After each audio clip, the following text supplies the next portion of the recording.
سڵاوتان لەبێت تا بەنجاف و سەرباسی تیوارتان پێشکەش دەکەم.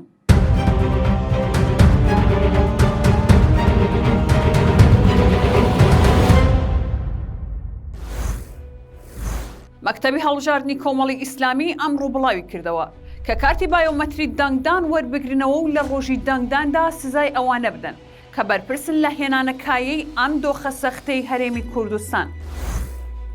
حەبەکە ئەمڕۆ ئاشکرای کرد کە لە درێژەی چالاکیەکانی هێزەکانی گەریلا بۆ پێشوازی لە ساڵوەگەری قەڵەمبازی 15 تەبەخدا 13 چەکداری دیکەی سوپای تورکیا کوژران و لانی کەم 6 داگیرکەریش بریندار بوون. عەلی ئەونی ئەندامی سەرکردایەتی پارتی دەڵێت هەلی کار لە خۆڵ زۆرترە بەڵام ئەگەر تۆ ئیشکەر بیت.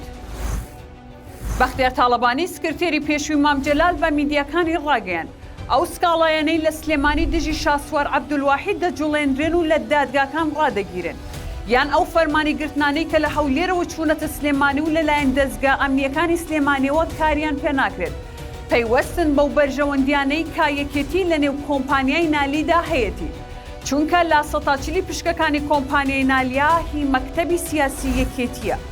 بەرپرسی فەرمانگەکان و فەرمانبەران باپڕکردنەوەی فۆرمی حیزبەکان و بردننی کارتی دەنگدانەکانیان ناچار دەکەن لا زۆرینەی فەرمانگەکانی سەر بە حکوومەتی هەرێم دەستکراوە بە هەڵمەتێک کە تیایدا بەرپرسی فەرمانگەکان فەرمانبەران ناچار دەکەن باپڕکردنەوەی فۆرمی حیزبەکان و بردننی کارتی دەنگدانەکانیان.